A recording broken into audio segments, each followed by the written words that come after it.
Shalom y bienvenidos a Vía Haftaj Israel, una frase hebrea que significa amarás a Israel. Esperamos que se queden con nosotros, ya que nuestro maestro, el Dr. Baruch, nos compartirá una enseñanza expositiva de la Biblia. El Dr. Baruch es profesor titular del Instituto Zera Abraham, con sede en Israel. Aunque todos los cursos en el instituto se imparten en hebreo, el Dr. Baruch se complace en compartir esta enseñanza en inglés con doblaje al español. Para más información, visítenos en amarasaisrael.org o descargue nuestra aplicación móvil Mi Estudio Bíblico. Aquí está Baruch y la lección de hoy. El apóstol Pablo tuvo un ministerio efectivo. Vemos que Dios se movía a través de él en las personas a quienes él le ministraba. ¿Por qué razón? ¿Qué tenía Pablo de especial? Él oraba por aquellos a quienes servía. ¿Qué hay de ti? ¿Tienes una lista de personas a quienes le estás sirviendo? ¿A quienes estás ministrando? ¿A quienes estás discipulando y ayudándoles a crecer? Y si es así, ¿estás orando diligentemente por ellos? Pablo amaba a este grupo de creyentes en Tesalónica. Y vemos muchas veces en la segunda epístola que les escribió, que él dijo una y otra vez, yo estoy continuamente, siempre estoy ofreciendo oraciones por ustedes. Y cuando iniciamos este tercer capítulo, vemos que esto mismo se declara nuevamente. Toma tu Biblia y ve conmigo a 2 a los Tesalonicenses, capítulo 3, empezando desde el verso 1. Dice, finalmente, esto no significa que ya se está cansando y quiere terminar la carta, sino que significa que ahora les quiere compartir unos puntos finales que quiere recalcar. Él les recordará ciertas cosas. Finalmente, hermanos, oren por nosotros. Pablo está orando por ellos y veremos que lo hará de nuevo, pero aquí él les dice, oren por mí. Les dije una y otra vez que he orado por ustedes, pero ahora ustedes, hermanos, oren por nosotros. ¿Por qué? Con el fin de que la palabra del Señor, y luego tenemos una palabra y esta significa correr. Nos habla de que la palabra de Dios pueda ser difundida de una manera rápida. Es decir, Él quiere ver que ese evangelio, esa correcta doctrina de la palabra de Dios, se difunde rápidamente por todo el mundo. Entonces dice, para que la palabra del Señor pueda correr y traer gloria, tal como también ha sido entre vosotros. Él dice, Dios está haciendo una obra poderosa en esta congregación. Sí, ustedes fueron perseguidos. ¿Y qué aprendimos? Eso confirmó su identidad como creyentes en el Mesías, como personas que tienen un futuro de reino. Entonces dice, así como también ha sido entre vosotros, y para que seamos librados de... Y Pablo, como estaba comprometido con la obra de Dios, ¿qué experimentaba? Oposición. Dice que seamos librados de hombres malos y perversos. Verso 2 al final. Porque no todos son fieles. Debemos entender que existe un enemigo. Hablamos extensamente sobre él en el capítulo 2, y este enemigo, Satanás, él tiene seguidores. Tiene seguidores que están bajo su autoridad. La mayoría de ellos ni siquiera está consciente de que están bajo su autoridad. Pablo dice, no todos son fieles, no todos son de la fe, pero el Señor, Él es fiel y Él les fortalecerá. Esto involucra darles una raíz, una fortaleza. Él les dará fuerza y les guardará del mal. ¿Qué es el mal? El mal es un término que significa todo aquello que está en contra de la voluntad de Dios. Y Dios obrará poderosamente para que no nos desviemos a la derecha ni a la izquierda, sino que permanezcamos firmemente plantados. Y noten que aquí nos habla de fuerza. Este es el mensaje. Solamente cuando estamos plantados firmemente en la voluntad de Dios, tendremos acceso a su poder, y no solo a su poder, sino también a su perspectiva. Entonces, cuando estoy en la voluntad de Dios, puedo orar efectivamente así. Dios, dame tu provisión, dame tu poder. Déjame ver las cosas desde tu perspectiva, de modo que pueda someterme a tu voluntad. No solo estar en su voluntad, sino cumplir su voluntad con obediencia y fidelidad. Verso 3. El Señor es fiel para fortalecerles y guardarles del mal. Verso 4. Dice, pero tenemos confianza en el Señor con respecto a ustedes, que las cosas que les hemos ordenado hacer, las están haciendo y las harán. Esta es una palabra de ánimo de Pablo y les está diciendo, yo confío en ustedes. Muchas veces, y vemos esto con los padres le dicen a sus hijos, no hagan esto, no hagan aquello, no hagan lo otro. ¿Y qué implica eso? Que no tienen confianza en ellos. Ellos piensan que sus hijos harán cosas incorrectas, que tomarán malas decisiones, y les están dando advertencias. En vez de decir, no hagan esto, dile, hijo o hija, ¿sabes qué? Yo te amo, y estoy orgulloso de ser tu padre o tu madre, porque tengo confianza en que tomarás decisiones sabias, que elegirás caminos que honren a Dios, que querrás ser de bendición para otros y no querrás tener un mal testimonio. Debemos hacer lo mismo que hacía Pablo, tener confianza en que si uno es un creyente, el Espíritu Santo se moverá. Como dice aquí, dice que el Espíritu Santo les fortalecerá y les guardará de todo mal. Y dice, tenemos confianza en el Señor, lo que les hemos dicho y lo que les hemos ordenado, ustedes lo están haciendo y lo seguirán haciendo. Pero el Señor hará algo.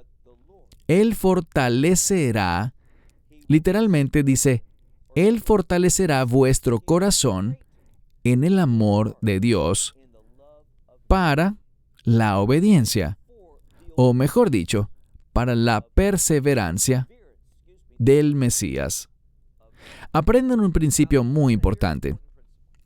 Con el fin de alcanzar esa perseverancia, esa resistencia de Cristo, la misma perseverancia que le permitió conquistar la cruz, podemos tener acceso a ese poder. Pero noten lo que dice. Literalmente dice que Él fortalecerá sus corazones. ¿Qué significa eso? Que Él traerá orden a tu corazón. Y eso quiere decir que Él traerá orden a nuestros pensamientos, nuestra percepción, a cómo vemos las cosas. Entonces, de nuevo, debemos saber por qué motivos orar, y una de las cosas por las que debemos orar es por tener la perspectiva correcta. En otras palabras, debemos orar por tener una perspectiva santa, la perspectiva de Dios. Que veamos una situación y digamos esto: Dios, ¿qué quieres que haga? ¿Cómo deseas que actúe? Pero no solo es decirlo y internamente preguntarse, bueno, ¿será que sí lo quiero hacer o no? Eso no es fidelidad ni obediencia. Así no obtendrás una respuesta de Dios. Debes decir, Dios, ¿cuál será la acción que debo tomar? ¿Qué debo hacer con el fin de que tu justicia se manifieste en esta situación? Lo que sea, Dios, que tú me reveles, eso haré. Y confiaré, Dios, en que tú proveerás lo que necesito, que tú me darás sabiduría, me darás los recursos y el poder para que yo pueda conducirme íntegramente. Este es el problema. La mayoría de la gente ora así: Dios, quiero tus recursos, quiero tu ayuda y tu poder, con el fin de que pueda cumplir lo que yo quiero cumplir. Cuando lo que nos guía es nuestro propio yo, le estamos abriendo al enemigo una puerta en nuestra vida. Cuando decimos, hágase mi voluntad, le estamos diciendo, Satanás, entra a mi vida. Influencias demoníacas oscurezcan mi vida. Denme la perspectiva incorrecta. Pero él dice, mira de nuevo, verso 4. tenemos confianza en el Señor en cuanto a ustedes, que lo que les hemos ordenado, eso están haciendo y lo seguirán haciendo, y que el Señor, ya que ustedes están haciendo lo correcto, el Señor fortalecerá sus corazones en el amor de Dios y por la perseverancia del Mesías. Verso 6.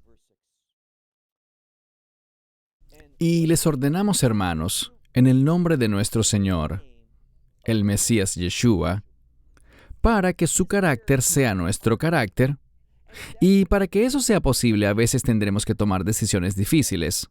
Dice a mitad del verso 6, que se aparten de todo hermano que ande ociosamente, es decir, que no esté trabajando, y eso implica trabajar en ambas áreas. ¿Qué quiero decir? Que no está trabajando para su sustento, no está procurando su provisión, y también significa que no está trabajando en la obra de Dios. Uno de los balances que debemos tener se trata de balancear nuestras necesidades físicas con las necesidades espirituales. Tenemos que ordenar o balancear nuestras vidas con el fin de suplir nuestras necesidades físicas para que podamos servir a Dios. Y usualmente existe un desbalance en nuestras vidas. ¿Por qué? Porque pasamos demasiado tiempo en lo que pensamos que necesitamos físicamente, comprometemos demasiado tiempo en eso, pero no tenemos suficiente tiempo, el tiempo correcto, para servir a Dios y hacer su voluntad. Déjame prometerte algo. Cuando te comprometas y busques hacer más y más por el reino de Dios, el Señor obrará para hacer de tus tareas físicas, de las actividades que te generan tu salario, Él se moverá para hacer que tu trabajo sea más efectivo, serás más eficiente, tendrás que trabajar menos para producir más dinero. Porque Dios proveerá lo que necesites con el fin de servirle a Él, y Él será generoso contigo. Esta es la promesa que Él te está haciendo. Verso 6, una vez más, dice: les ordenamos, hermanos, en el nombre del Señor, el Mesías Yeshua, que se aparten de todo hermano que ande, es decir, que se comporte, que tenga un estilo de vida de ocio, y no de acuerdo con el mandamiento que han recibido de nosotros. Verso 7. Porque ustedes mismos saben de qué manera es necesario que ustedes nos imiten a nosotros. Pablo está diciendo, nosotros nos comportamos de cierto modo con el fin de que puedan aprender de nosotros, que puedan imitarnos a nosotros, que sigan el ejemplo que les hemos dado. Y dice, que nosotros no fuimos ociosos entre ustedes. Verso 8. Ni, sin pagar, comimos el pan de nadie, sino que, dice, con trabajo y con dificultad, noche y día, trabajamos. Y dice, para no ser una carga para ninguno de ustedes. Verso 9. Él hizo esto como un ejemplo, no por obligación. ¿Por qué? Él era un apóstol. Y dice, teníamos el derecho, el obrero es digno de su salario. Dice, no teníamos que hacer esto. Podíamos haber dicho como apóstoles que ustedes debían suplir nuestras necesidades. Pero dice, no lo hicimos. Quisimos darles un ejemplo de nuestro compromiso con ustedes. Entonces dice, nosotros trabajamos y con dificultad, noche y día, laboramos con el fin de no volvernos una carga para ninguno de ustedes. Verso 9. Pero no es que no tuviéramos la autoridad, o sea, la autoridad como apóstoles, sino que fue con el fin de darles un ejemplo que pudieran imitar, para que siguieran nuestro ejemplo. Por esto fue que hicieron estas cosas y se condujeron de esta forma. Verso 10. Porque también, cuando estábamos con ustedes, esto les ordenábamos. Les dijo todo esto y ahora agrega, yo actué así y les di este ejemplo, y aquí hay algo que puede sonar duro para muchos, y es lo siguiente. Este es un principio que Pablo recibió de parte del Espíritu Santo. Verso 10. Esto les ordenamos, que si alguno no quiere trabajar, que no coma. Lo que se espera de nosotros es que trabajemos, que hagamos lo necesario para suplir nuestra provisión. Y conocemos el verso de la Biblia que dice que el hombre que no provee para su propia casa es peor que un infiel. El trabajo es algo bueno. Hemos sido llamados a servir, pero también hemos sido llamados a trabajar. Luego dice, pasemos por favor al siguiente verso, el verso 11. Porque hemos oído cómo, aquí en este pasaje hemos oído que hay quienes andan entre ustedes como. Hemos oído que hay quienes tienen entre ustedes un estilo de vida de ocio, que no quieren trabajar. ¿Y cuál es el resultado? Bueno, muchas Biblias dicen que se han convertido en entrometidos. Es decir, ellos andan perdiendo el tiempo, metiéndose en los asuntos de los demás, simplemente involucrándose en la vida de los demás. El ocio siempre abre la puerta al entrometimiento. Siempre nos abre la puerta para que nos involucremos en cosas en las que Dios no quiere que nos involucremos. Debemos vivir ocupados, pero no ocupados en los asuntos de los demás. Verso 12. A los que se conducen así, les advertimos y les exhortamos por medio de nuestro Señor el Mesías Yeshua, para que sosegadamente trabajen y cada uno coma su propio pan. ¡Qué buen consejo! Que trabajemos de manera sosegada, calmada, y que comamos, no pidiéndole prestado a los demás, no esperando que nos brinden, sino trabajando sosegadamente, comiendo y disfrutando lo que nuestra propia mano ha provisto. Y Pablo dice, esto es efectivamente un testimonio. Así es como debe vivir la gente de fe y cómo deberíamos vivir todos hoy en día. Entonces, sosegadamente trabajamos y comemos nuestro propio pan. Verso 13. Y ustedes, hermanos, no se cansen de hacer el bien. ¿Cuál es el mensaje aquí? Debemos enfocarnos en trabajar, en hacer las cosas que son buenas. ¿Qué significa eso? Haciendo las cosas que están de acuerdo con la voluntad de Dios.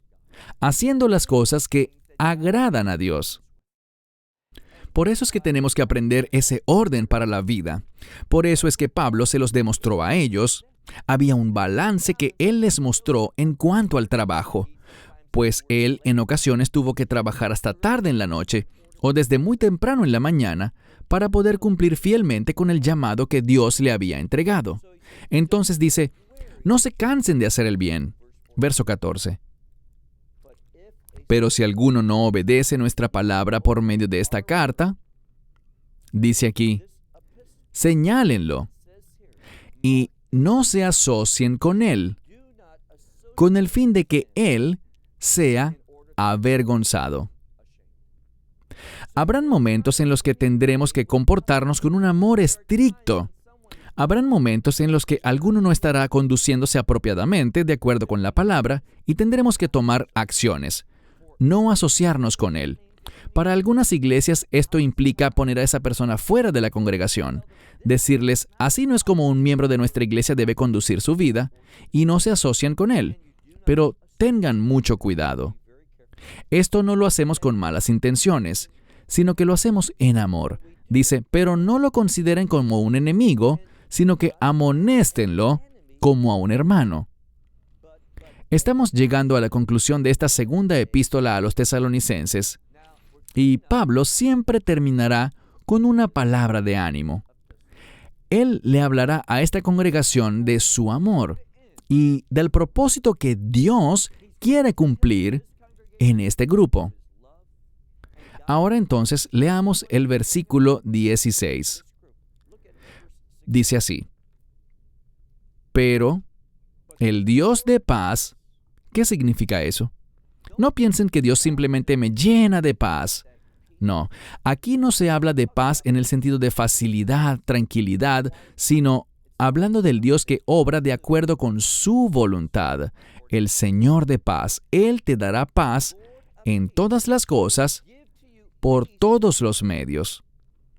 Es decir, Dios se moverá en una variedad de maneras con el fin de llevarte a su voluntad. El Dios de paz es un Dios que mueve a su pueblo para cumplir sus propósitos. Entonces debemos preguntarnos, ¿nos estamos moviendo, estamos experimentando la obra de Dios en nuestras vidas con el fin de que tengamos paz? ¿Y qué significa paz? El cumplimiento de la voluntad de Dios. Eso es de lo que Pablo siempre nos ha venido hablando. Que el Señor esté con todos ustedes. Verso 17.